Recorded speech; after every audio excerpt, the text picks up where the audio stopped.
أغثنا يا رسول الله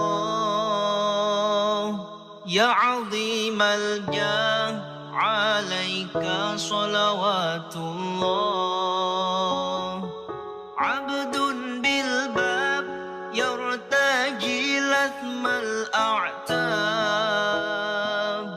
جد بالجواب مرحبا قد قبلنا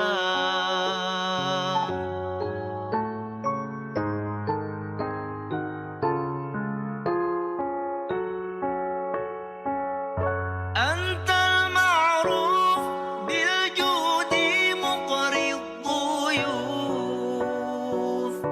إني ملهوف أغثني بحق الله أنت المعروف بالجود مقري الضيوف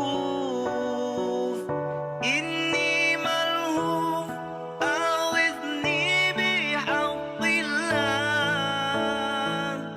أنت الحبيب الأعظم سر المجيب حاشا يخيب من لاذ برسول الله أنت الحبيب الأعظم سر المجيب حاشا يخيب من لاذ برسول الله الله الله أغثنا يا رسول الله يا عظيم الجاه عليك صلوات الله عبد بالباب يرتجي لثم الأعتاب جد بالجواب مرحبا قد قبلنا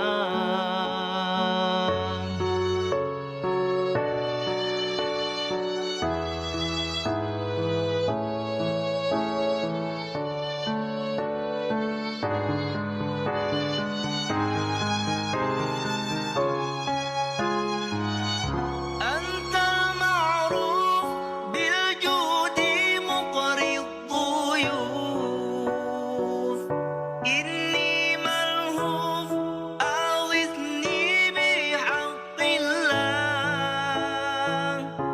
أنت المعروف بالجود مقري الضيوف إني ملهوف أغثني بحق الله أنت الحبيب الأعظم سر المجيب حاشا يخيب من لاذ برسول الله حبيب الأعظم سر المجيب حاشا يخيب من لاذ برسول الله الله الله أغثنا يا رسول الله يا عظيم الجاه عليك صلوات الله ganti lagi yang mundur kan mikir iya nggak sih kan tuh kalau bisa mikir kalau ada kos jabatan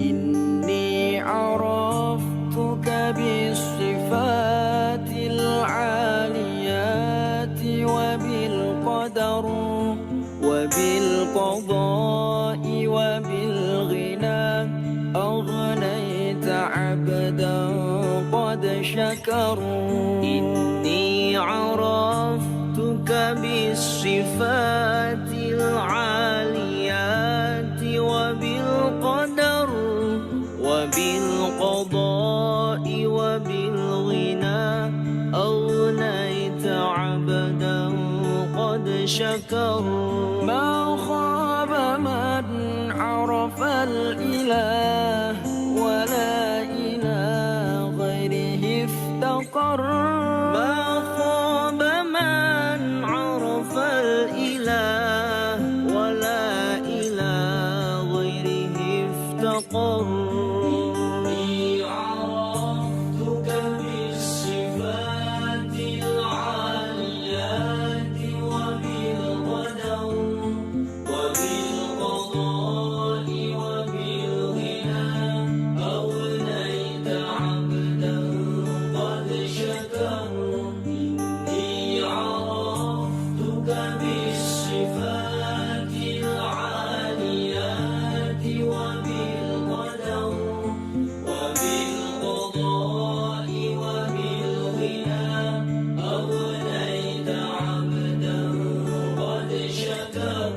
ما خاب من عرف الإله ولا إلى غيره افتقر ما خاب من عرف الإله ولا إلى غيره افتقر الملك ملكك واحد ونظام ملكك مستمر الملك ملكك ظاهر أظهرت في الدنيا العبر يا سعد من عرف الكريم وجاء يسعى واعتذر يا سعد من عرف الكريم وجاء يسعى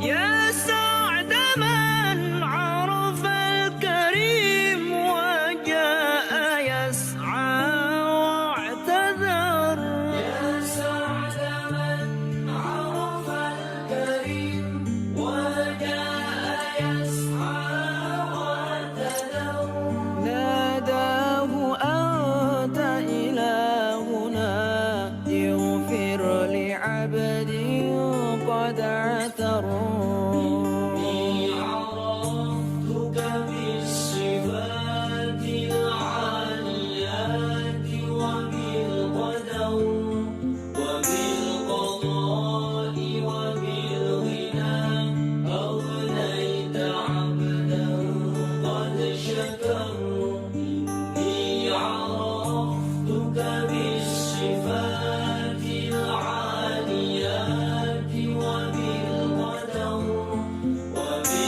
وبالقضاء وبالغنى أغنيت عبدا قد شكر ما خاب من عرف الإله ولا إلى غيره افتقر ما خاب من عرف الإله ولا إلى غيره افتقر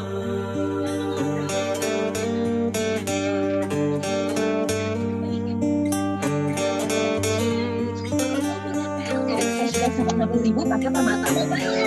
Diskon sampai 30% untuk daging dan 20% untuk hampers pakai Permata Kartu Kredit dan Permata Debit Plus.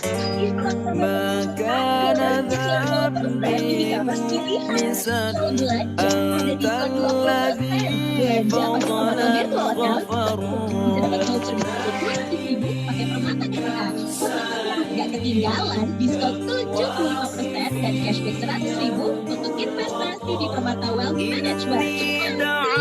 Nabung kebaikan dari Permata أرجو الرضا بلا تجرم إني دعوتك في غنى أرجو الرضا بلا تجرم إني دعوتك في غنى أرجو الرضا بلا تجرم إني دعوتك في غنى أرجو الرضا بلا تجرم وكذاك في الجبل الذي غفر الإله لمن حضر عرفتك بالصفات العاليات وبالقدر وبالقضاء وبالغنى أغنيت عبدا قد شكر إني عرفتك بالصفات العاليات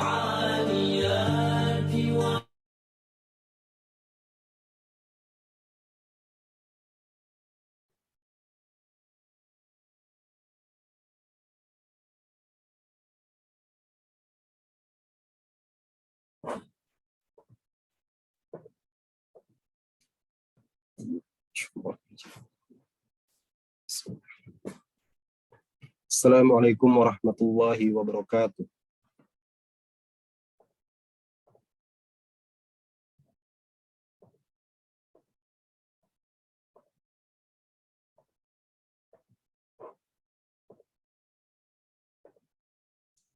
Alhamdulillahilladzi khalaqal mauta wal hayata liyabluwakum ayyukum ahsanu amala. Asyhadu an la ilaha illallah wahdahu la syarikalah wa asyhadu anna Muhammadan abduhu wa rasuluh. Allahumma shalli wa sallim wa barik ala sayyidina Muhammad wa ala alihi wa ashabihi wa man tabi'ahum bi ihsani ila yaumiddin. Qala Allah Ta'ala fil Qur'anil Karim, a'udzu billahi minasyaitonir rajim. Ya ayyuhalladzina amanu taqullaha haqqa tuqatih wa la tamutunna illa wa antum muslimun. Amma ba'd. Yang kami hormati seluruh jajaran pejabat struktural dan fungsional di lingkungan DJPK yang tanpa mengurangi rasa hormat tidak dapat kami sebutkan satu persatu. Yang kami muliakan Bapak Ustadz Happy Andi Bastoni, semoga Allah menganugerahkan beliau umur berkah yang panjang, serta kita dapat memperoleh manfaat atas ilmu-ilmu yang diberikannya. Amin. Serta yang kami hormati seluruh pegawai di lingkungan Direktorat Jenderal Perimbangan Keuangan yang insya Allah dirahmati Allah. Alhamdulillahirabbil alamin, segala puji hanya bagi Allah, Rabb semesta alam, yang telah menganugerahkan hidayah taufik kepada hambanya, baik berupa ilmu yang bermanfaat, iman, dan amal soleh. Serta atas nikmat dan karunia-Nya pula kita dapat berkumpul secara daring pada hari ini, yang insya Allah dalam keadaan sehat walafiat. Salawat dan salam semoga senantiasa tercurah kepada Nabi Muhammad SAW, keluarganya, para sahabatnya, dan orang-orang yang mengikuti petunjuk beliau hingga hari kiamat.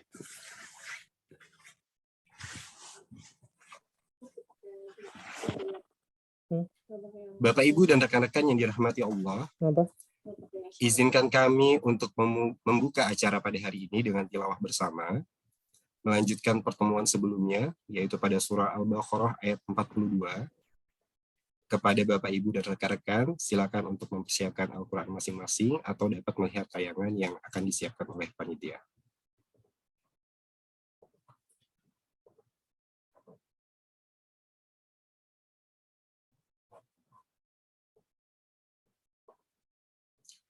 Dan mohon izin, tilawah akan saya pimpin. Mohon untuk Bapak, Ibu, dan rekan-rekan untuk dapat mengikuti dengan mikrofon tetap dalam kondisi mute.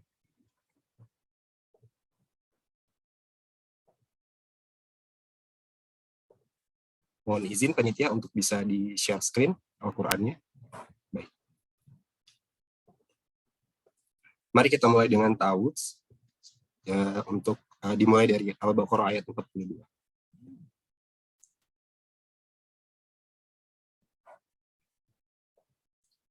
A'udzu billahi minasy syaithanir rajim. Bismillahirrahmanirrahim.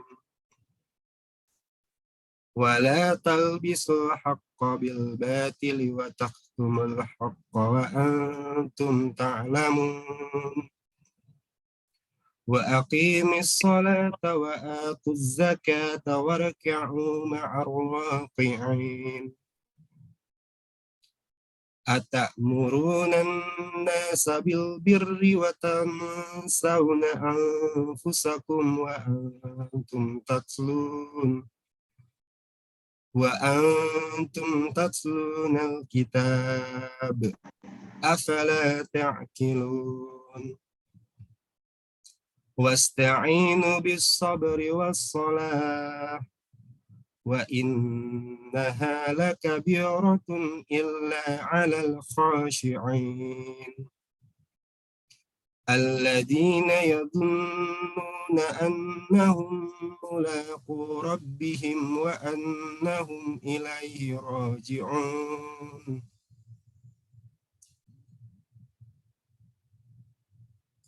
Ya bani Israil adhkuru ni'mati allati an'amtu alaikum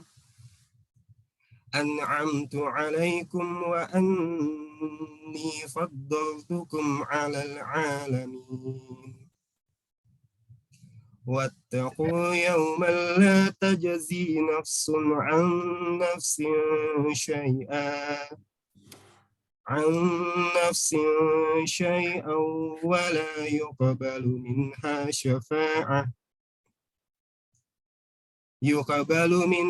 شفاعة ولا يؤخذ منها عدل ولا هم ينصرون.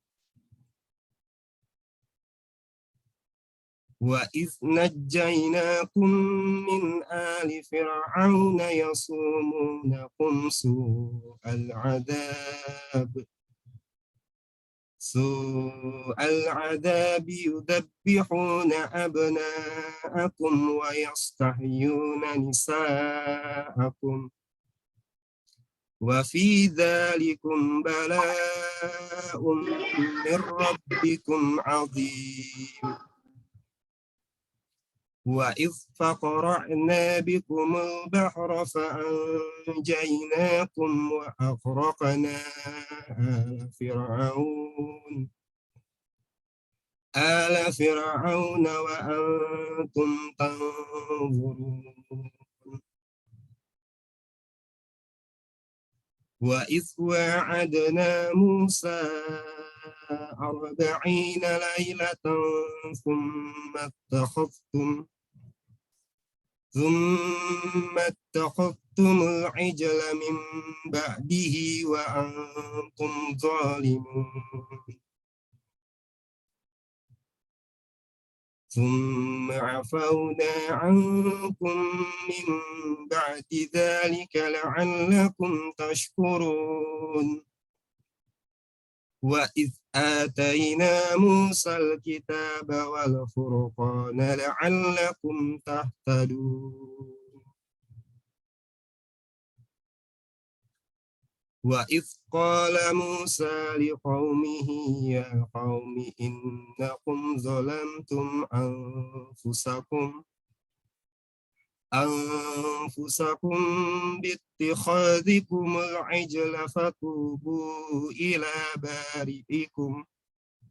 إلى بارئكم فاقتلوا أنفسكم ذلكم خير لكم عند بارئكم فتاب عليكم إنه هو التواب الرحيم.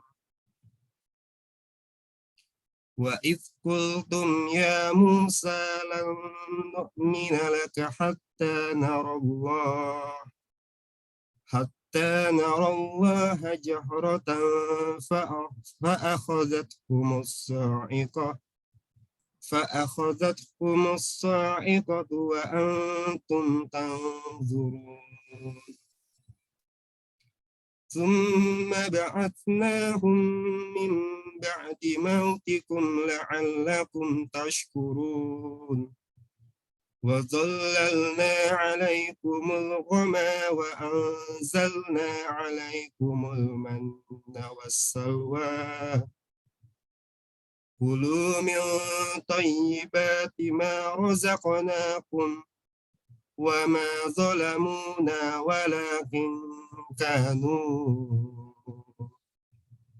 ولكن كانوا أنفسهم يظلمون.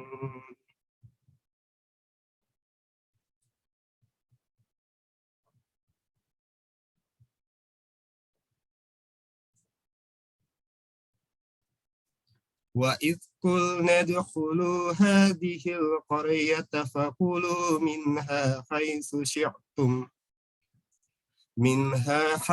شئتم رغدا وادخلوا الباب سجدا وقولوا حطة نغفر لكم خطاياكم وسنزيد المحسنين. فبدل الذين ظلموا قولا غير الذي قيل لهم فأنزلنا على الذين ظلموا رجزا من السماء بما كانوا يفسقون.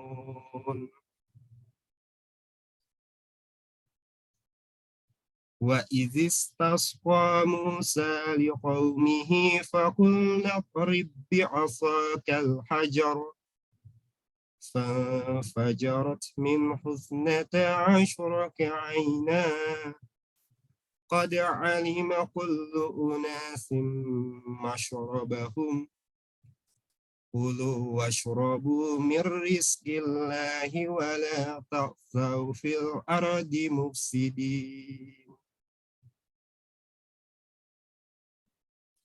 وإذ قلتم يا موسى لن نصبر على طعام واحد فادع لنا ربك يخرج لنا مما تنبت الأرض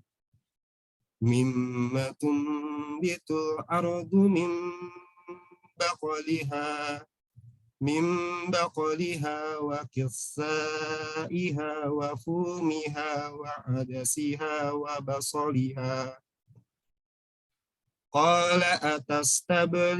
قال أتستبدلون الذي هو أدنى بالذي هو خير اهبطوا مصرا فإن لكم ما سألتم وضربت عليهم الذلة والمسكنة وباءوا بغضب من الله ذلك بأنهم كانوا يكفرون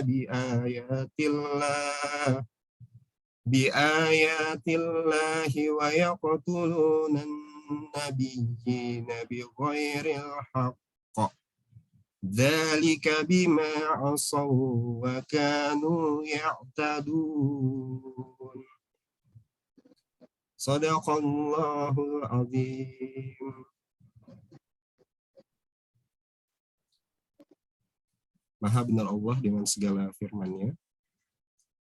Semoga tilawah bersama kali ini dapat menjadi khairul iftitah bagi kita semua. Baik, Bapak, Ibu, dan rekan-rekan yang dirahmati Allah, kita akan masuk ke agenda selanjutnya dan sama-sama akan mengkaji ilmu tentang teladan etos kerja dari Khulafaur Rasyidin. Dan alhamdulillah, di tengah-tengah kita telah hadir Ustadz Happy Andi Bastoni yang akan menyampaikan ceramah pada hari ini. Sebelumnya, Assalamualaikum Ustadz. Waalaikumsalam warahmatullahi wabarakatuh. Baik Ustadz, sudah siap ya Ustadz untuk menyampaikan ceramah pada pagi hari ini Ustadz? Insya Allah. Insya Allah. Baik, tanpa berlama-lama, izin kami mohon kepada Ustadz Happy Andi Bastoni untuk kiranya dapat menyampaikan ceramah pada hari ini. Kepada Ustadz, tafadhol, dipersilakan Ustadz. Baik. Bismillahirrahmanirrahim. Assalamualaikum warahmatullahi taala wabarakatuh.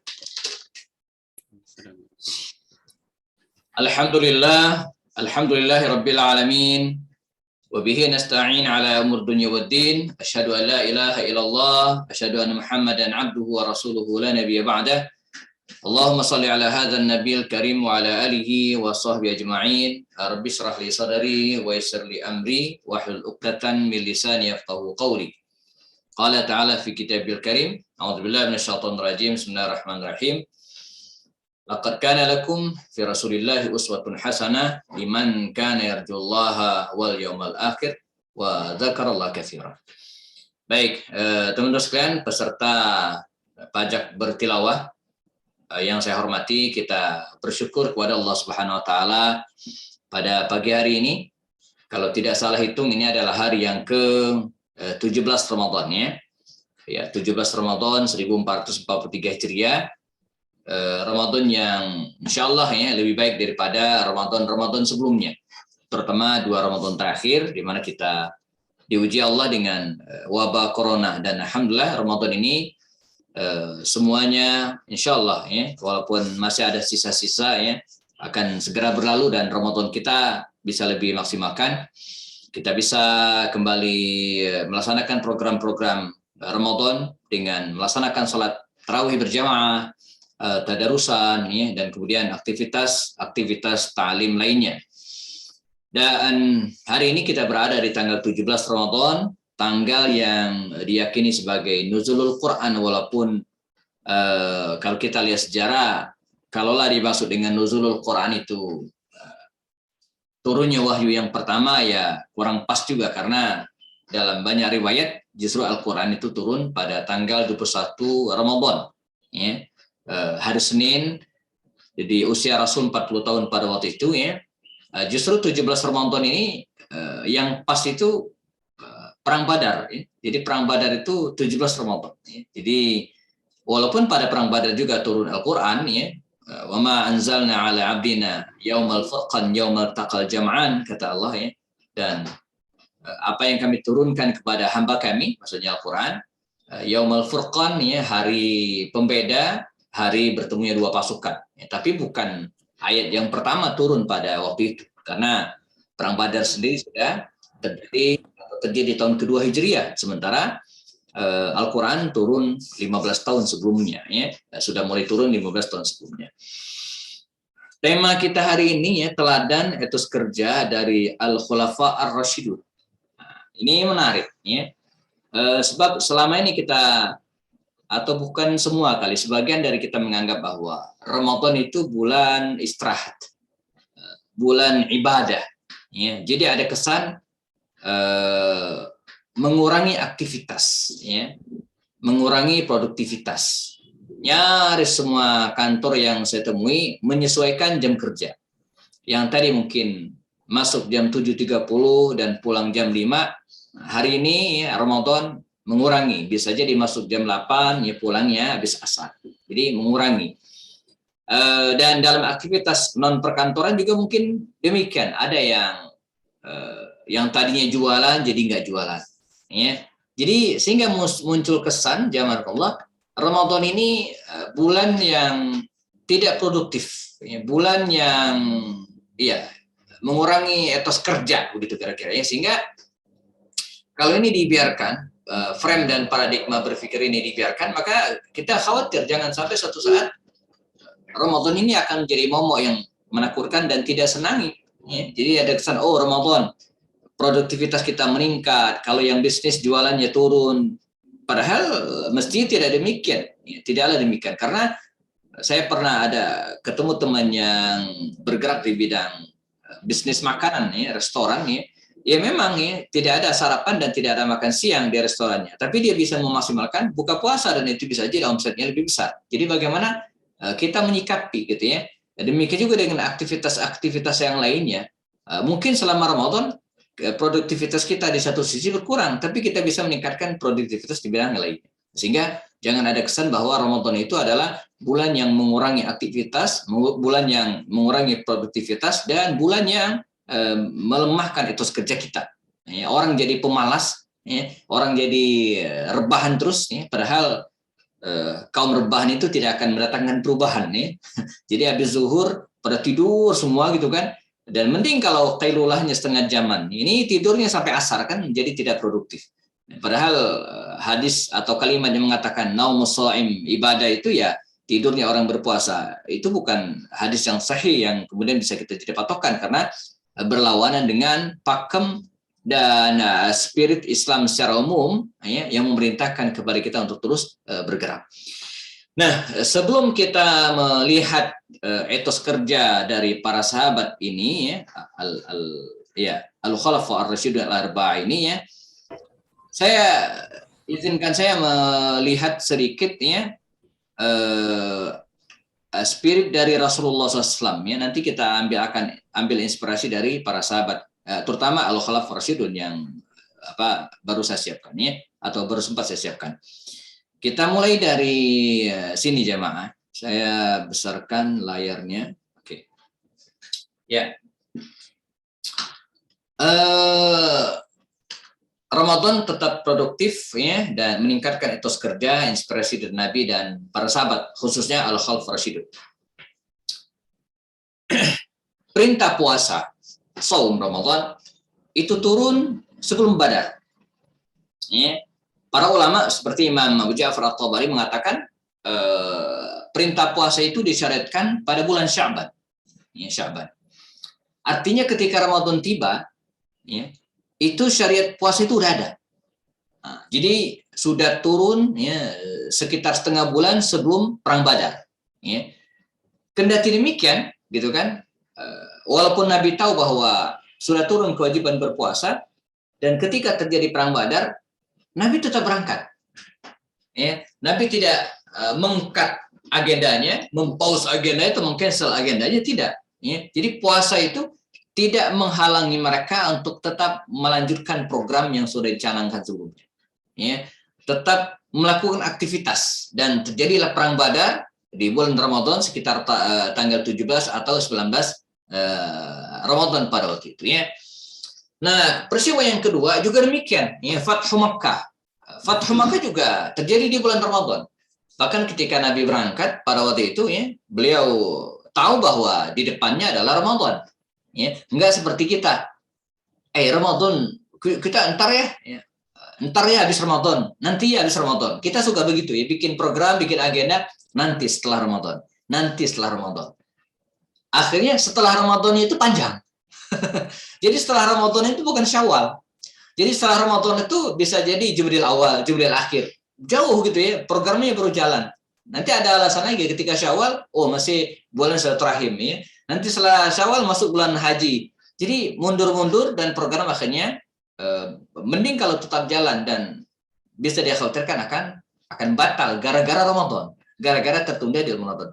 Rasulullah SAW teruskan ketika akan berangkat ya, ke Mekah, membawa 10.000 tentara, ya, dan beliau tahu di hadapannya adalah bulan Ramadan, beliau tidak menunda keberangkatan itu. Beliau tidak mengatakan, nanti saja ya di bulan Syawal kita berangkat, enggak. Nabi tetap berangkatkan. Dan untuk diketahui bahwa jarak Mekah dan Madinah itu hampir 500 kilo dengan medan yang berat, dengan kondisi cuaca yang kalau lagi panas tuh panas terik yang luar biasa ya.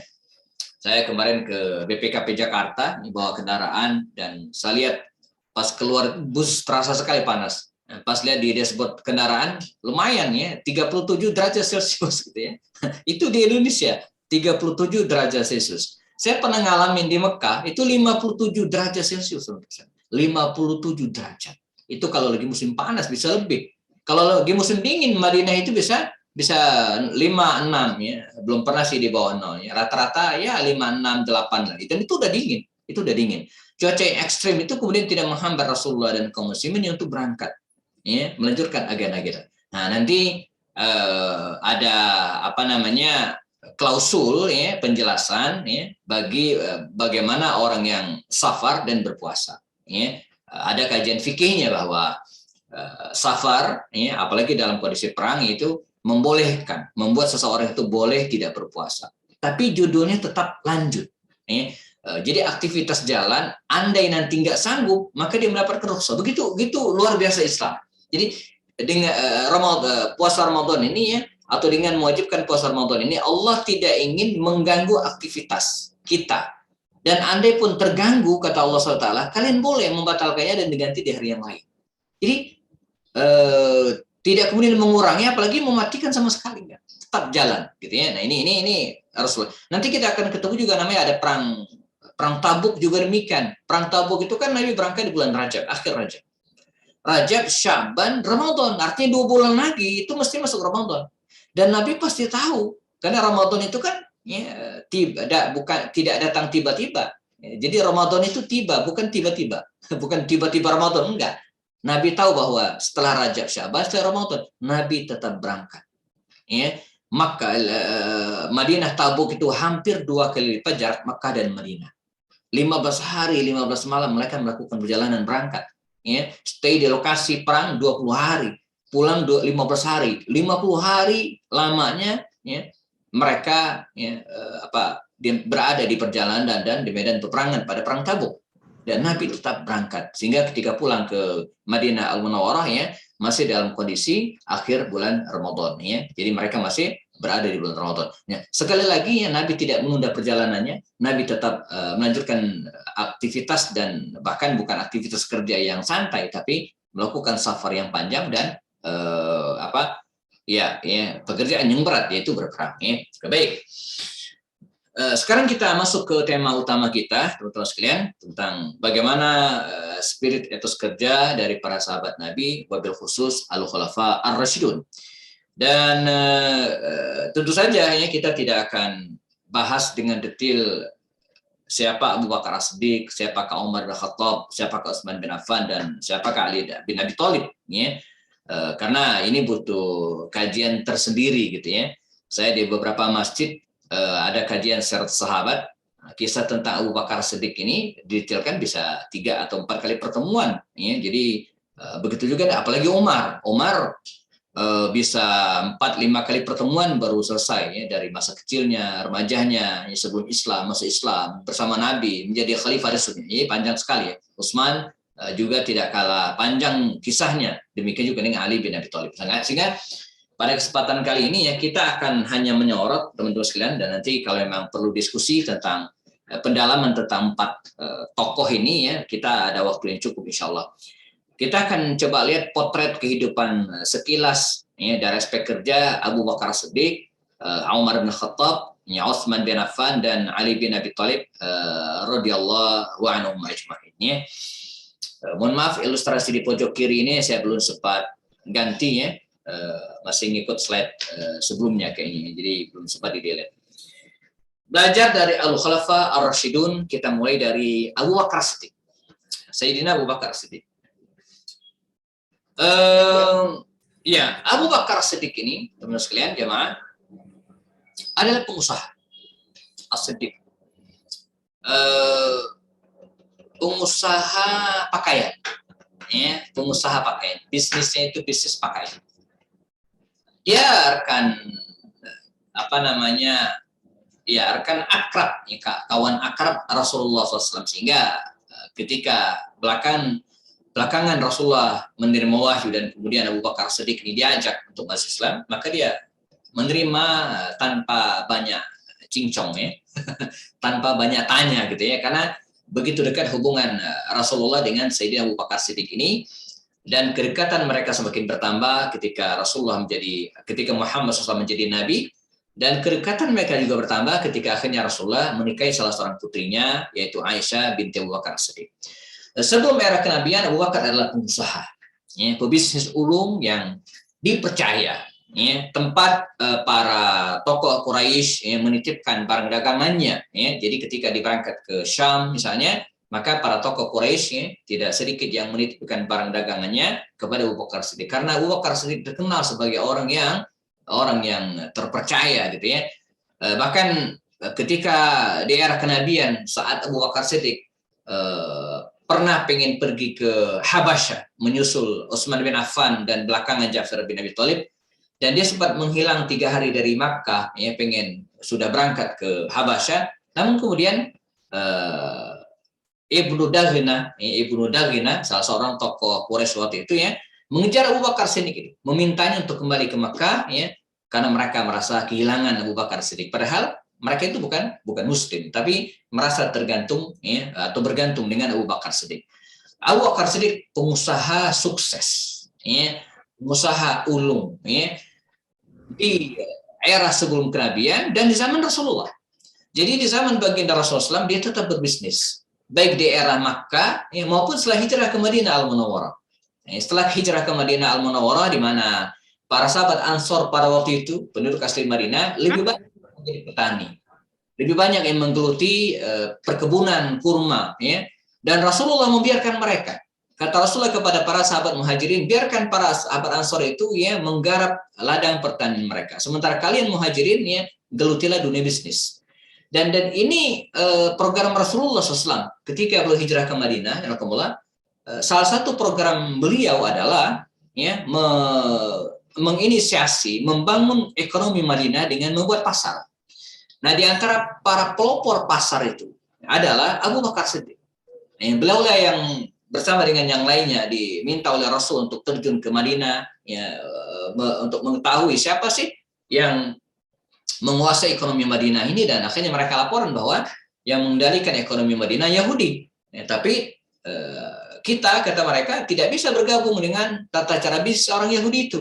Sebab orang Yahudi itu membolehkan riba, ya, mereka juga terbiasa menipu, ya, curang dalam timbangan. Hadza laisa suquna, kata Rasul, ini bukan pasar kita. Maka Nabi membuat pasar sendiri di Madinah dengan sistem Islam, dan di antara pelopor ya, pasar Madinah itu adalah Sayyidina Abu Bakar Siddiq radhiyallahu anhu. Nah, ya, ini ketika Nabi masih hidup, ya, beliau adalah orang yang berjasa banget, kalau kata anak muda hari ini ya, berjasa betul ya dalam merintis dan kemudian ya menegakkan pasar Madinah atau membangun ekonomi Madinah secara umum. Tentu tidak menafikan sahabat Nabi yang lain, semisal Utsman bin Affan, Abdurrahman bin Auf, Thalhah bin Ubaidillah. Inilah para pengusaha yang sukses di Makkah dan dibawa oleh Rasul ke Madinah. Jadi menarik ya. Jadi para muhajirin ini emang sebagian besar adalah pengusaha. Dibawa oleh Rasul ke Madinah, bertemu dengan kalangan Ansor yang sebagian besar adalah pedagang. Ada juga yang pengusaha. Misalnya Sa'ad bin Rabi' itu pengusaha. Tapi mayoritas yang lain ya, itu adalah pemilik kebun-kebun kurma yang berada di pinggiran kota Madinah, bagian timur ya, kota Madinah. Di situ kebun-kebun kurma yang banyak.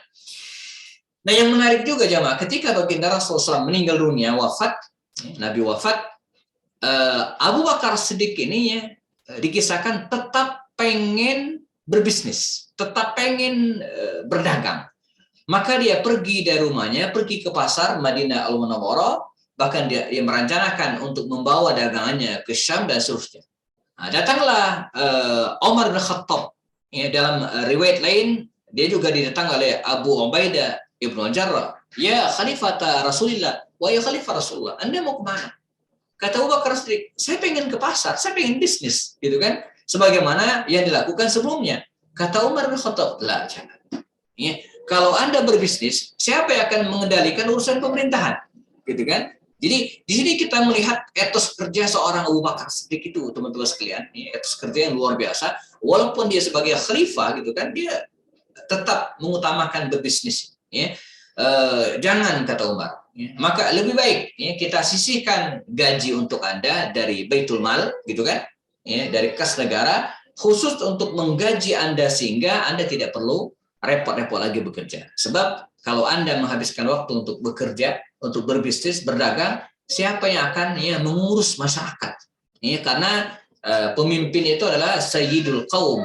Itulah pentingnya mengapa para pejabat itu digaji, gitu kan, digaji supaya dia fokus, dia bisa mengurus masyarakat. Bahkan nanti kita cerita tentang Umar. Umar itu melarang, gitu kan, staf ya, pejabatnya ya untuk double job.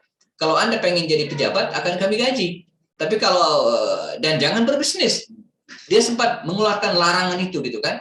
Dan dia sempat bertengkar dengan Abu Hurairah pada waktu itu, walaupun ya semuanya benar sesuai dengan ijtihadnya, gitu kan. Nah, Abu Bakar demikian, ketika menjadi khalifah bahkan dia tetap berbisnis sebelum akhirnya dilarang oleh para sahabat. Nah, ini semangat etos kerja dari seorang Abu Bakar Siddiq, teman sekalian ya, dia tetap ya berusaha dari zaman jahiliyah, dia adalah seorang pebisnis ulung di zaman Rasulullah, bahkan di zaman Al-Khulafa Ar-Rasyidun di masanya. Baik. Bagaimana dengan Umar? Umar bin Khattab. Umar bin Khattab ini di masa jahiliyah dia bukan pengusaha. Dia bukan pebisnis seperti Abu Bakar Siddiq seperti yang kita tuturkan. Ya. Dia banyak menghabiskan waktunya jamaah dengan menggembalakan ternak milik babenya. Jadi bapaknya Al-Khattab itu yang punya kawanan ternak yang banyak, baik unta yang banyak ataupun kambing, gitu kan? Nah, Umar lah yang disuruh untuk menjaga, menggembalakan kambing, menggembalakan ternak, unta milik bapaknya ini. Tentu saja bukan di kota Madinah, tapi di kota Madinah. Di kota Madinah kan tidak ada apa-apa. Maaf, di kota Makkah. Kita bicara Makkah. Bukan di dalam kota Makkahnya, tapi dibawa jauh, bahkan Umar sampai harus menginap. Maka justru belakangannya Umar itu berterima kasih kepada profesinya itu, ayahnya terutama yang nyuruhnya. Sebab pengalamannya menggembalkan ternak, unta, itu telah mendidiknya untuk menjadi seorang pemimpin, leader yang punya karakter yang kuat. Karena filosofi dari menggembalkan ternak itu antara lain mendidik seseorang menjadi pemimpin. Karena itu dalam bahasa Arab, jemaah, kalimat ra'in atau ra'a yar'a ra'iya ra'in itu bisa bermakna penggembala, tapi bisa juga artinya pemimpin. Dalam hadis dikisahkan ketika para sahabat bertanya kepada Rasulullah SAW tentang profesi para nabi, kata Rasulullah SAW, ma ba'atsallahu nabiyyan illa ra'al ghanam. Tidaklah Allah mengutus nabi kecuali sebagian besar maksudnya dari mereka adalah penggembala kambing, penggembala ternak. Wa anta ya Rasulullah, engkau juga Rasulullah? Bala, kata Rasulullah. Ya, saya juga. Kuntu ar'aha ala al-qara'id ya ahli Makkah. Dulu kata Rasul saya pernah menggembalakan kambing dan diupah oleh orang-orang Makkah. Jadi Nabi itu pernah juga jadi orang gajian karena menggembalakan ternak. Nah, Umar ini penggembala. Dan dia mengatakan profesinya menggembalakan kambing itu berbekas sekali dan menjadi bekal baginya untuk menjadi pemimpin. Sebab filosofi seorang penggembala itu pertama, penggembala itu harus pintar nyari makan, maisha, nyari kalau enggak hewan gembala mau kasih apa? Dan itu tanggung jawab seorang pemimpin, mencari makan. Kalau Anda sebagai seorang kepala keluarga, tanggung jawab pertama adalah pastikan istri anak dapat makan. Itu tugas utama kita Yang lain saya nyusul, tapi makan. Dalam hukum ekonomi ada disebut dengan kebutuhan pokok. Kebutuhan pokok, sandang, pangan, papan. Ini pelajaran SMP kita dulu Itu harus gitu Jadi maisha itu nomor satu. Ada kalimat pesan untuk para jombloan Maisha qabla Aisyah. Maisha qabla Aisyah. Jadi cari maisha dulu gitu kehidupan dulu penghasilan dulu, baru cari Aisyah. Jangan sampai Aisyahnya nggak dapat maisha. Akhirnya Aisyahnya terbengkalai Nah, jadi ini penting membangun etos kerja. Semangat Omar mengatakan atau dalam pengalamannya sangat-sangat merasakan manfaat ketika dia menjadi penggembala ternak milik bapaknya. Karena berternak mendidik yang menjadi orang yang memiliki karakter seorang leader, mencari maisha, bertanggung jawab, ngontrol. Ini tugas seorang pemimpin. Jadi pemimpin dan penggembala itu profesi yang memiliki tugas dan tanggung jawab yang mirip kalau tidak bisa samakan sama persis Dia harus bertanggung terhadap makanan, dia harus ngontrol hewan ternaknya, jangan sampai bawa 60 pulang tinggal 20 gitu Dia juga harus tahu mana hewan yang sakit gitu mana hewannya yang harus disusah makan Nah, pemimpin juga sama. Jadi pemimpin juga sama. Namun demikian, Umar juga bukan berarti tidak pernah berbisnis. Terhitung beberapa kali dibiayai oleh abangnya Zaid bin Khattab, dia pernah juga pergi ke Syam, bertemu dengan orang-orang Arab di Syam, dari kabilah Bani Ghassan. Itu kita temukan dalam riwayat bagaimana Umar itu pernah berdialog dengan kabilah Bani Ghassan di Syam. Artinya dia pernah ke Syam. Tapi tentu tidak seperti Abu Bakar, tidak seperti Utsman, nanti kita akan ceritakan. Relatif sedikit Ya, dia banyak menghabiskan waktu dengan menggembalakan ternak. Jadi karena emang profesi para sahabat Nabi itu mayoritas emang pengusaha, pebisnis, tapi tidak semua. Ada juga seperti sosok Umar bin Khattab radhiyallahu anhu. Tapi yang penting kalau kita belajar etos kerja dan teladan dari para Khulafaur Rasyidin ini, Umar itu ya, membenci pengangguran. Ya, dia pernah jemaah datang ke masjid, dia bawa pecut dan mengusir anak-anak muda yang sedang itikaf di masjid. Ya, mengapa? Khawatir ini akan mendidik mereka menjadi orang yang malas. Jadi diusir, gitu kan? Suruh keluar, suruh kerja, suruh ngerjain apa gitu ya. Maka saya nggak kebayang ya kalau Umar hidup hari ini melihat anak-anak muda nongkrong gitaran malam-malam pinggir jalan, wah kayaknya itu ditendang satu-satu tuh mau Umar gitu ya. Karena dia sangat membenci pengangguran, ya. Dia melarang orang meminta-minta. Ya, sangat dan dalam Islam saya kira secara umum ini juga tidak dibenarkan ya. Al-yadul ulya khairun minal yadis sufla. Ya, tangan yang di atas yang memberi itu lebih baik dari tangan yang meminta. Ya, baginda Rasul secara umum ya, mengharamkan meminta-minta, ya, kecuali dalam kondisi yang tiga hal. Pertama, kena musibah misalnya, kebakaran, longsor, gempa bumi, gejala musibah alam, ya boleh pada saat itu ya seseorang meminta sekedar untuk memenuhi kebutuhannya supaya dia bisa bertahan hidup. Karena dia misalnya rumahnya hanyut habis semua, dalam kondisi demikian dia boleh meminta. Ya. Meminta juga boleh dalam kondisi apa? Ya, untuk menolong orang lain. Ya, maka lembaga-lembaga donasi yang marak hari ini itu harus kita sambut dengan baik gitu kan, dan dipastikan mereka amanah. Dan itu dibolehkan membuat proposal ya. Nah yang ketiga ya dibolehkan meminta itu ya sekedar untuk mencukupi kebutuhan pokoknya. Jangan jadikan sebagai profesi. Artinya di fakta realita di masyarakat kita hari ini banyak yang menjadikan meminta-minta itu sebagai profesi kehidupannya. Ya, di mana di kampung dia punya rumah mewah, punya mobil, di sini dia mengemis. Nah, ini jelas mental yang tidak dibenarkan dalam Islam, tidak dibolehkan ya. Kata Rasul dalam sabdanya, wallahi demi Allah sungguh la yahtabanna ahadukum ya, ketika salah seorang di antara kalian mengambil kayu bakar di hutan dimanapun dan kemudian ditaruh di bahunya, keringatan dia itu lebih baik gitu kan daripada dia meminta-minta ya. Jadi bekerja keras ya, banting tulang berkeringat ya, itu jauh lebih baik daripada seseorang meminta-minta. Ketika ada dua orang sahabat Nabi, yang satunya rajin ikut ta'lim Rasulullah, sementara yang satunya jarang-jarang ikut karena dia harus kerja mencari kayu bakar. Para sahabat membandingkan, ayyuhuma afdal ya Rasulullah, mana yang lebih baik? Apakah kakaknya yang bekerja ya, mencari kehidupan untuk keluarga, termasuk untuk adiknya ini ya, sehingga dia sesekali atau jarang ikut ta'lim Rasulullah, apakah adiknya selalu nongkrong di hadapan Rasulullah? Wallahi kata Rasul, lebih baik kakaknya. Ya, maka keluarlah hadis tadi bahwa orang yang bekerja mencari kayu bakar diikat, dipanggul di bahunya jauh lebih baik daripada mengemis atau meminta-minta. Umar ya sangat membenci pengangguran. Sekarang ini yang juga kita harus tanamkan dalam benak generasi hari ini gitu ya. Generasi yang generasi strawberry katanya gitu kan. Generasi yang manja, generasi yang tidak siap mandiri, tidak. Belajar Rasulullah dan para sahabat, belajar Rasulullah dan Al-Khulafaur Rasyidin ya, mereka adalah orang-orang yang mandiri sejak kecil, sejak awal. Baik. Nah, Umar juga ya, kalaulah tadi dikatakan di masa jahiliyah dia menjadi penggembala dan sempat berdagang ke Syam. Nah, di masa keislaman ya, juga demikian. Dia sebagai ketika di Madinah Al-Munawwarah ya, dan di masa Rasulullah memang tidak banyak disebutkan profesi Umar ya, karena nyaris setiap peristiwa besar dia tidak pernah absen ya. Mulai dari perang Badar, Uhud, Khandaq sampai perang Tabuk yang memakan waktu hampir setiap tahunnya, Umar tetap ikut serta. Artinya apa?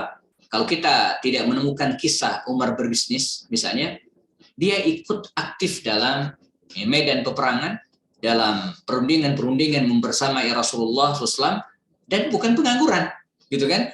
Nah, jadi kendati demikian Umar tetap berusaha bekerja, berbisnis di Madinah, walaupun hasilnya gitu kan memang tidak sekaya sahabat-sahabat Nabi yang lainnya gitu ya.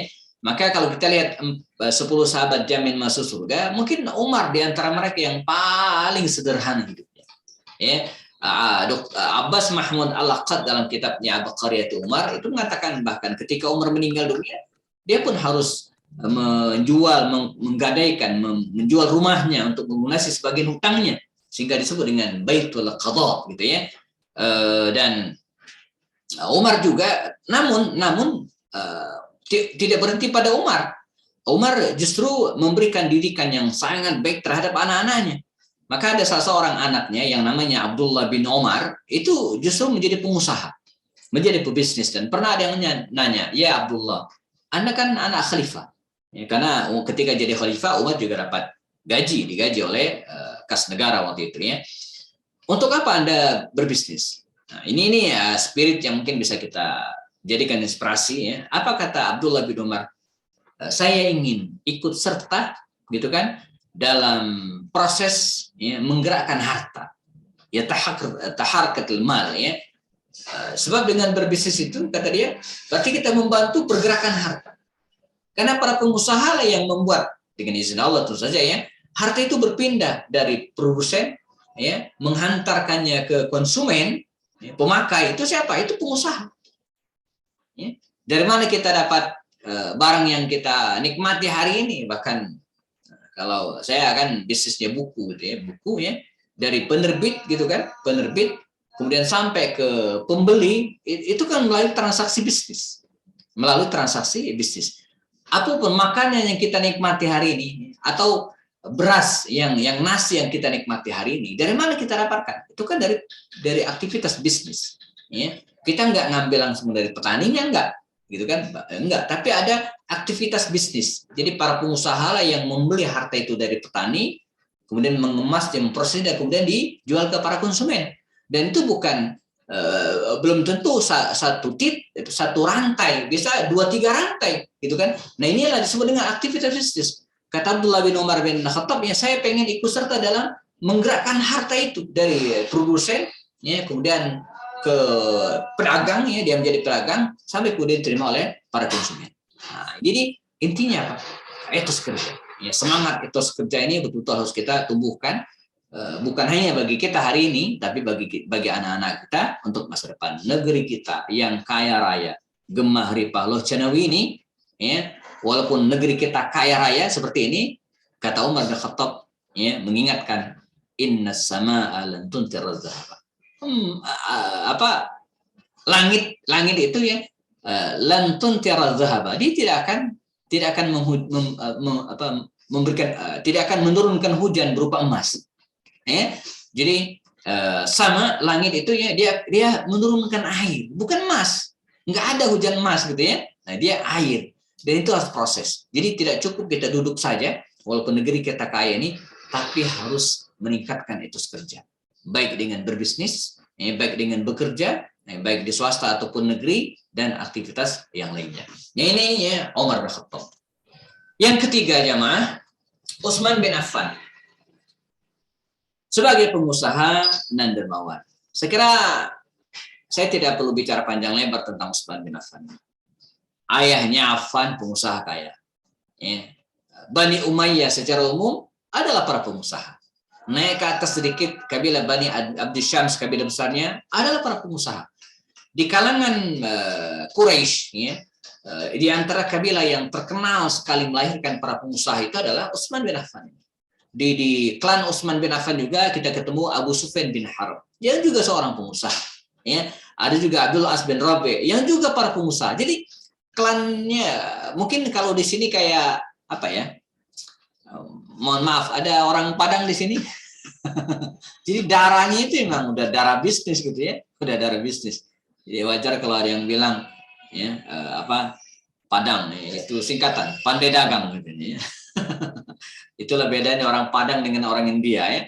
Orang India itu dia tidak boleh lihat lapangan dan tiang listrik serta keramaian, dia joget Pak. Tapi orang Padang ya sama, tidak bisa lihat keramaian, dia ngelar dagangan.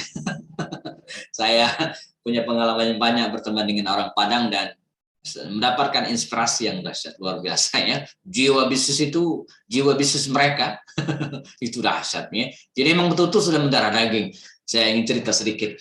Dulu di fakultas atau di S2 ya, kami kuliah di Jakarta ya, Institut Agama Islam Al-Qidah. Saya ngambil pemikiran politik Islam ya.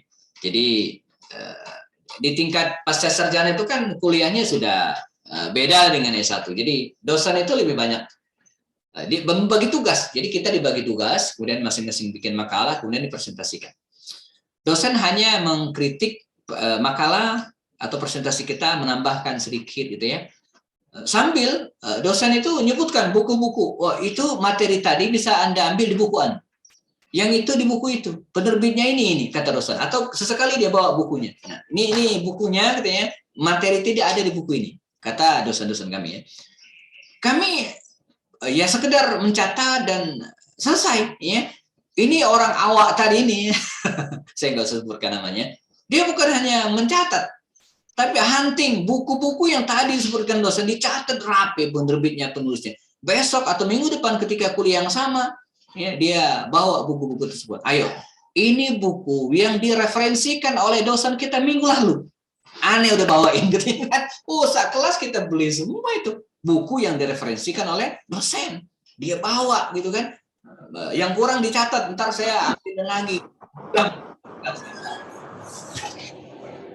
Ya cerdas gitu ya, dia ngambil karena ngambilnya banyak gitu kan, maka dapat skonnya gede. Yang memang butuh gitu ya. Nah inilah insting bisnis kan.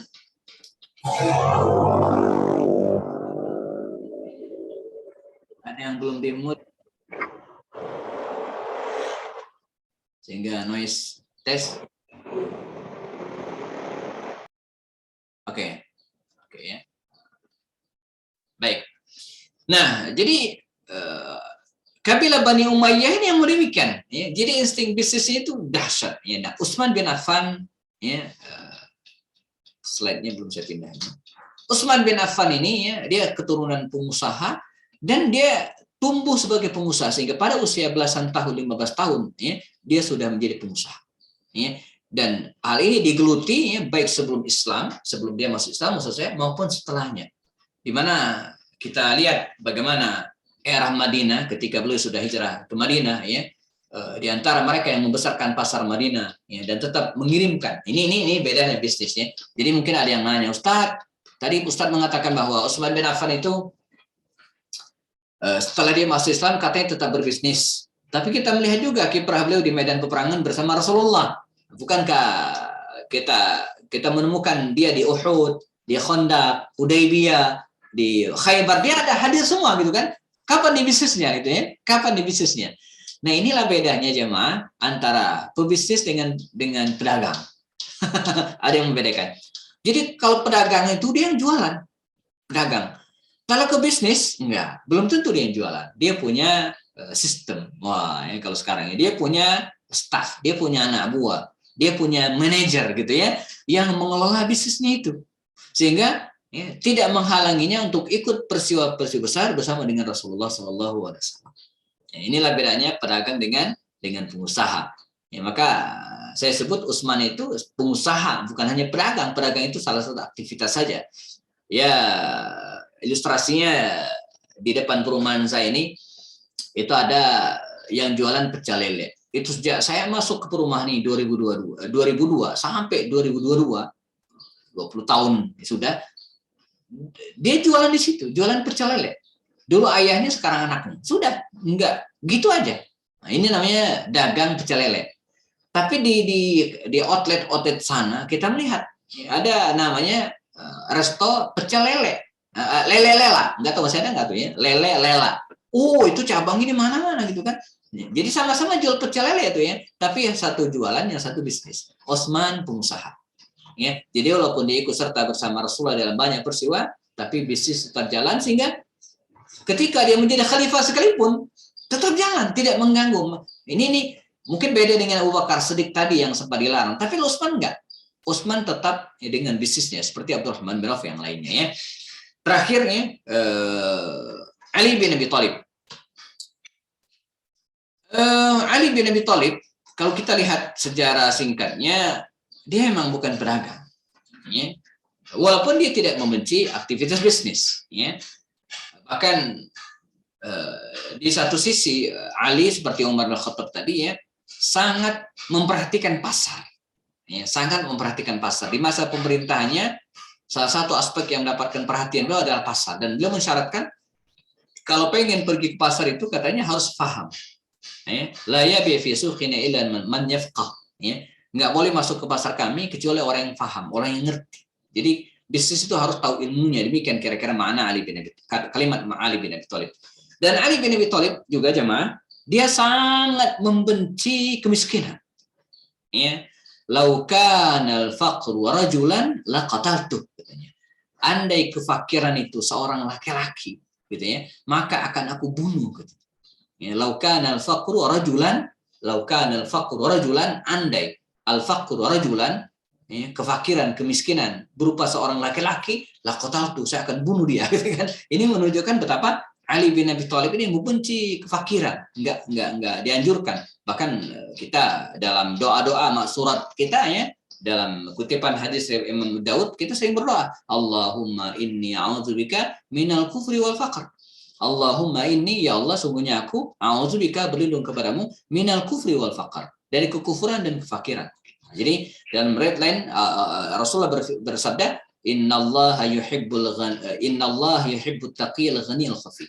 Allah itu suka dengan hamba yang bertakwa, hamba yang kaya, ghani, berkecukupan, wal khafi, dan tidak sombong. Nah, karena demikian ya, Ali, kalau kita lihat sejarah, dia bukan pedagang ulung seperti Abu Bakar, Osman, ataupun Sa'ad bin Waqqas dan lainnya. Ali seorang pekerja yang ulat, ya, pekerja yang serius. Ali di Madinah ya, bekerja, bahkan merawat kebun kurma dan menghidupi keluarga dari upaya yang halal tersebut. Artinya apa?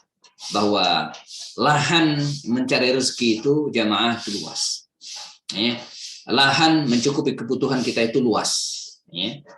Berdagang mungkin itu bisa disebut pintu yang paling besar.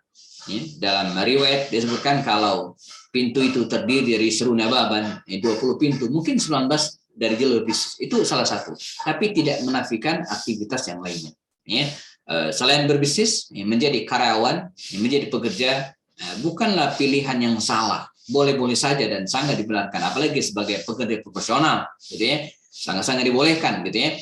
Dan atau misalnya seperti dilakukan Ali bin Abi Thalib tadi, apalagi mengingat negeri kita ini adalah negeri yang kaya, negeri yang kaya dari dua sisi. Kaya dari sisi SDM, penduduk kita banyak, dan kaya dari sisi SDA, sumber daya alam.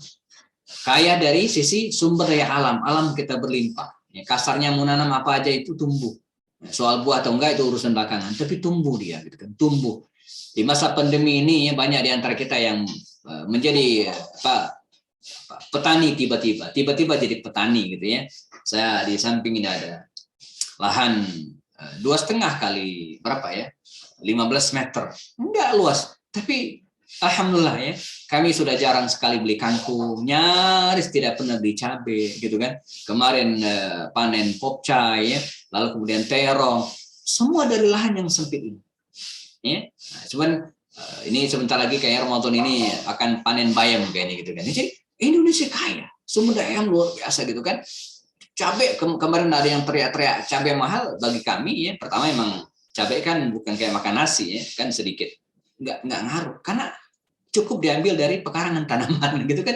Kaya, asal kita pengen bekerja aja, gitu kan. Meluangkan waktu, sekedar memupuk dan kemudian sedikit cangkul-cangkul ya. Intinya apa? Bekerja ya. Ini dari sisi sumber daya alam. Belum lagi kalau kita lihat dari sisi sumber daya manusia, tadi saya sampaikan. Negeri kita ini kaya. 276 juta penduduk Indonesia. Ya, 212 diantara adalah Muslim. Ini kalau kita bicara tentang teori bisnis, ini pasar yang luas, pasar yang besar. Kita adalah negara dengan Muslim paling banyak penduduknya di dunia. Jadi aksaru muslimin sukanan fil alam, gitu ya. Indonesia dan negara yang Muslimnya paling banyak sedunia. Walaupun diperkirakan 2030 kemungkinan kita akan diselip oleh India, karena India itu terus naik Bisa jadi 2030 kita akan berada di nomor urut 2, India nomor urut pertama kemungkinannya. Tapi di luar itu kita ini kaya sumber daya manusia. Bayangkan dengan Australia atau silakan searching di Google ya, tanya berapa penduduk Australia. Jumlah penduduk Australia itu berkisar ya, atau tidak lebih dari 25 juta orang. 25 juta. Penduduk Jawa Barat ini ya hampir 50 juta. Jadi penduduk Jawa itu 2 kali lipat penduduk Australia.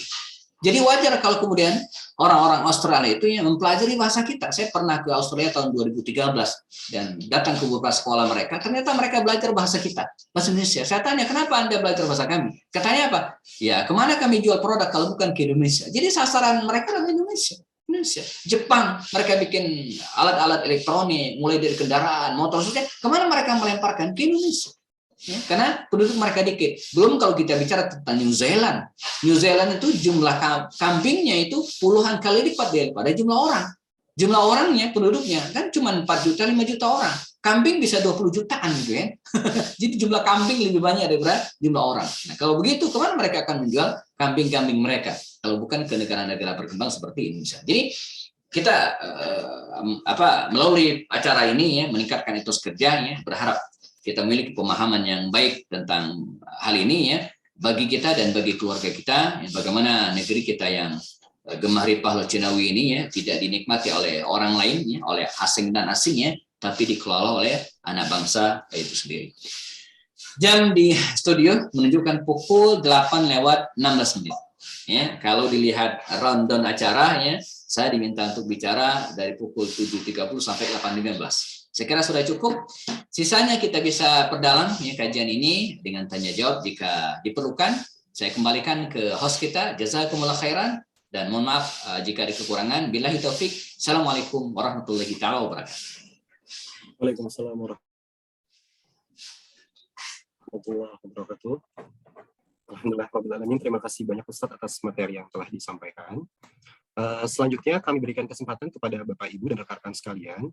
Jika ada pertanyaan atau hal yang akan didiskusikan, silakan untuk dapat disampaikan.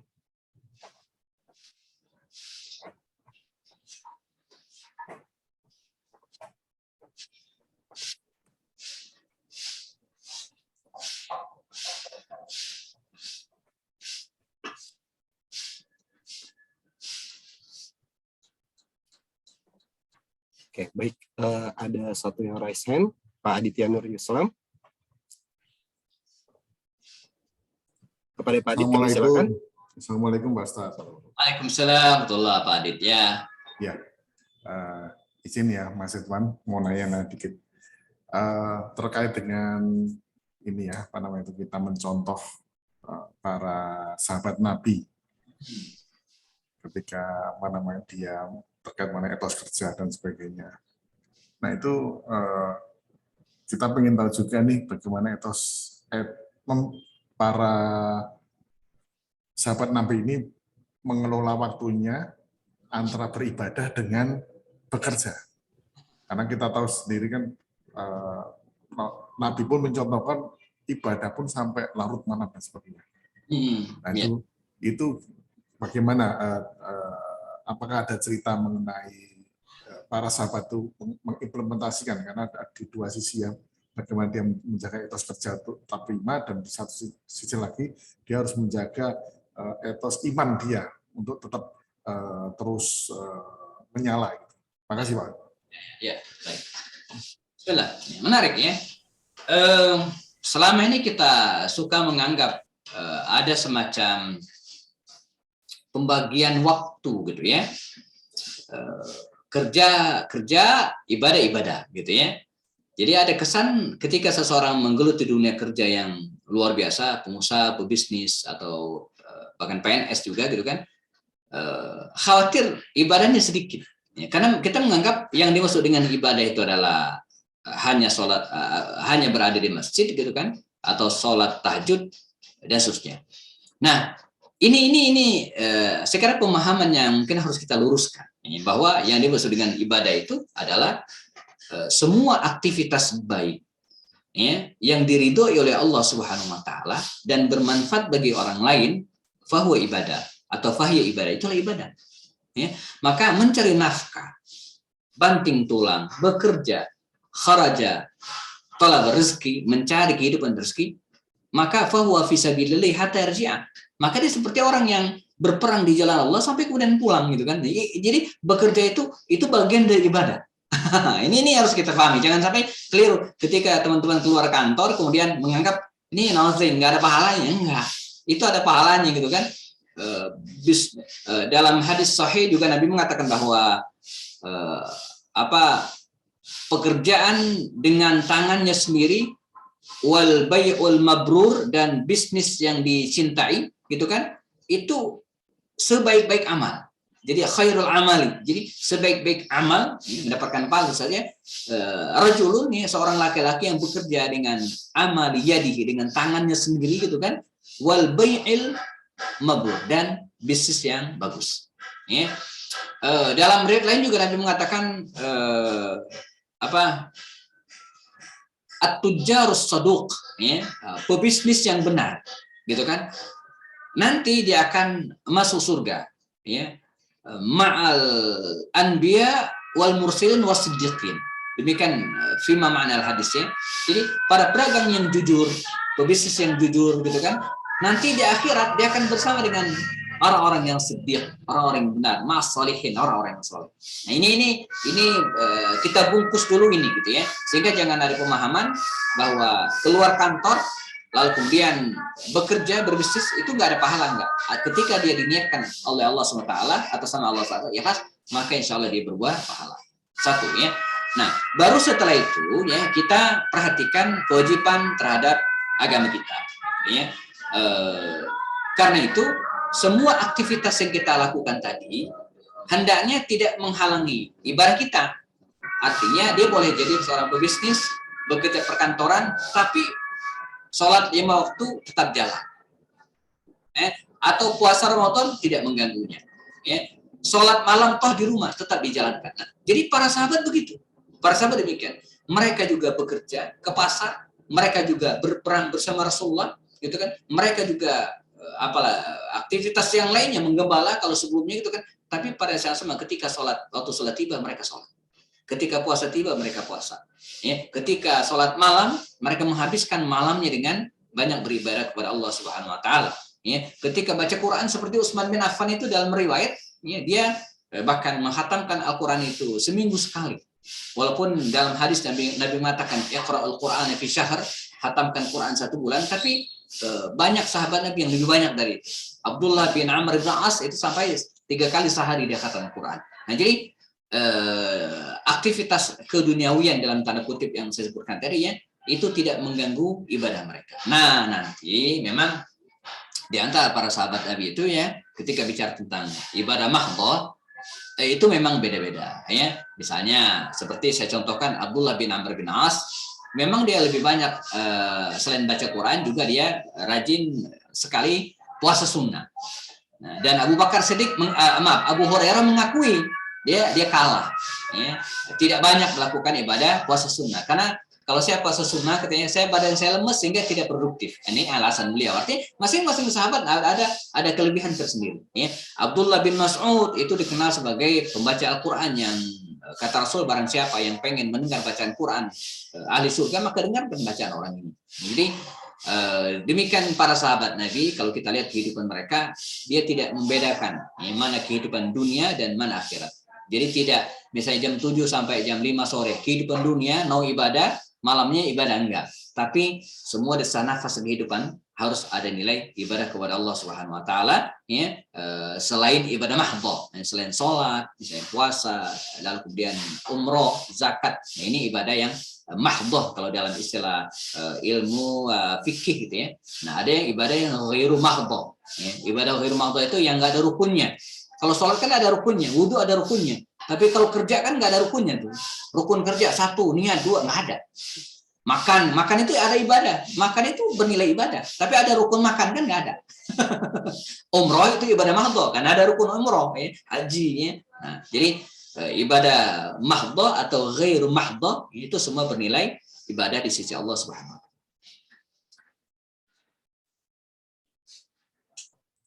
Syukran Pak Ustaz. Afwan sama Pak Adit. Terima kasih Ustadz atas jawabannya. Mohon izin karena sekarang sudah 8.24. Mungkin kita sudahi sesi tanya jawab. Selanjutnya tanpa mengurangi rasa hormat, kami mohon perkenan Ustadz untuk menutup majelis hari ini dengan doa. Baik, bismillah. Silakan kepada Ustadz, siap. Kita sempurnakan dengan doa. Semoga di pagi yang berkah ini semua urusan kita dilancarkan oleh Allah Subhanahu wa taala. Amal ibadah puasa kita diterima dan juga dengan ibadah yang lainnya, dan lebih dari itu kita diberikan kesehatan oleh Allah Subhanahu wa taala sehingga bisa memaksimalkan kerja yang bernilai ibadah di sisi Allah Subhanahu wa taala. A'udzubillahi minasyaitonir rajim. Bismillahirrahmanirrahim. Alhamdulillahirabbil alamin, hamdasy syakirin, hamdan na'imin. حمدا يوافي نعمه ويكافئ مزيده اللهم ربنا لك الحمد كما ينبغي لجلال وجهك الكريم عظيم سلطانك اللهم ربنا تقبل منا صلاتنا وصيامنا وركوعنا وسجودنا وتلاوتنا وتخشعنا وتعبدنا في هذا الشهر رمضان اللهم ارزقنا علما نافعا وعملا متقبلا ورزقا حلالا طيبا مباركا يا رب العالمين اللهم ربنا إن كان رزقنا في السماء فأنزل وإن كان في الأرض فأخرج وإن كان بعيدا فقرب وإن كان قليلا فكثر وإن كان محرما فطهر وإن كان قليلا فكثر يا ربنا يا رب العالمين اللهم ربنا جعلنا مقيم الصلاة ومن ذريتنا ربنا تقبل دعاء اللهم ربنا جعلنا من أهل القرآن اللهم ربنا اجعل القرآن شفيعا لنا يوم القيامة لأهلنا يا رب العالمين ربنا هب لنا من أزواجنا وذريتنا قرة أعين واجعلنا للمتقين إماما ربنا اتنا في الدنيا حسنة وفي الآخرة حسنة وقنا عذاب النار سبحان ربك رب العزة عما يصفون وسلام على المرسلين والحمد لله رب العالمين. Demikian, mohon maaf jika ada kekurangan. Saya akhiri. Assalamualaikum warahmatullahi wabarakatuh. Waalaikumsalam warahmatullahi wabarakatuh. Jazakallah khairan Ustaz. Semoga Ustaz keluarga senantiasa diberikan kesehatan dan keberkahan umur. Dan semoga ilmu yang disampaikan oleh Ustadz dapat bermanfaat dan barokah bagi kita semua. Amin, amin, ya Rabbal Alamin. Demikian Ustadz, jika ada agenda lain, Ustadz diperkenankan untuk meninggalkan ruangan Zoom meeting. Sekali lagi terima kasih banyak Ustadz. Baik, saya pamit. Jam 9 ditunggu Zoom berikutnya. Assalamualaikum. Waalaikumsalam warahmatullahi wabarakatuh. Baiklah Bapak Ibu dan rekan-rekan yang dirahmati Allah, kita telah sampai di penghujung acara. Namun sebelum kita tutup, izinkan kami menyampaikan beberapa informasi terkait agenda Ramadan DJPK 1443 Hijriah. Untuk kegiatan rutin, terdapat kajian tematik seperti yang saat ini, yaitu DJPK Bertilawah, dan insya Allah masih ada satu pertemuan lagi untuk pekan depan di hari Selasa, dan ada juga kajian khusus PPNPN setiap hari Rabu, berikutnya kajian Muslimah setiap hari Jumat, dan selanjutnya pada hari Jumat ini tanggal 22 April, insya Allah akan diselenggarakan kegiatan khusus, yaitu talkshow anti korupsi bersama Ibu Dwi Siska Susanti dan Ustadz Widow Supraha.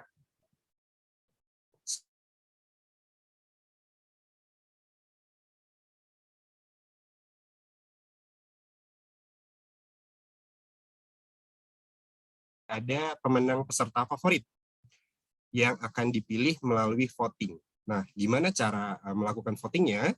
Bapak, Ibu, dan rekan-rekan sekalian silakan dapat memberikan likes kepada Instagram Reels peserta favorit yang sudah dipost di akun Instagram @bintalislamdjpk. Nah, sebagaimana yang tertampil di layar, Bapak, Ibu, silakan Bapak, Ibu dapat memberikan dukungan sekali lagi dengan memberikan likes kepada Instagram Reels peserta yang sudah dipost oleh Instagram @bintalislamdjpk. Bapak Ibu, Masya Allah, Alhamdulillah cukup banyak peserta yang berpartisipasi, Masya Allah, dalam Ramadan Challenge kali ini. Baik, selain daripada itu, untuk program DJPK Berbagi, kasih linknya. Oke. Baik Pak Bambang, nanti mohon teman-teman dapat di-share link Instagramnya.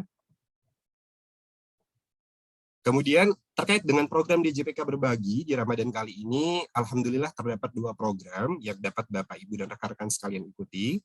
Yang pertama berkaitan dengan wakaf bundling. Ya. Ini merupakan pengumpulan dana melalui rekening Bintal Islam DJPK, yang jumlah dan bentuk wakafnya sudah kami persiapkan. berupa pakaian, alat sholat, dan Quran yang insya Allah akan kami salurkan di beberapa lembaga sekitaran Jakarta. Selanjutnya juga terdapat program Agen Jiswaf, yaitu pengumpulan dana melalui rekening Bintal Islam di JPK, di mana dana tersebut akan kami siapkan menjadi paket-paket sembako yang dapat diambil oleh seluruh pegawai muslim di JPK dengan sebelumnya mengisi link form terlebih dahulu.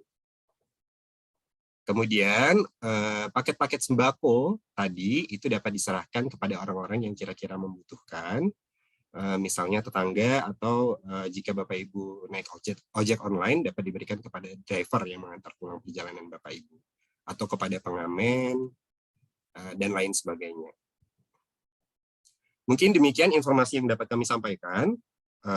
Mari kita tutup dengan doa kafaratul majelis. Subhanakallahumma wa bihamdika asyhadu an la ilaha illa anta astaghfiruka wa atubu ilaik. Demikian acara hari ini. Baik, terkait Instagram Bintal Islam di JPK telah kami share di kolom chat Bapak Ibu.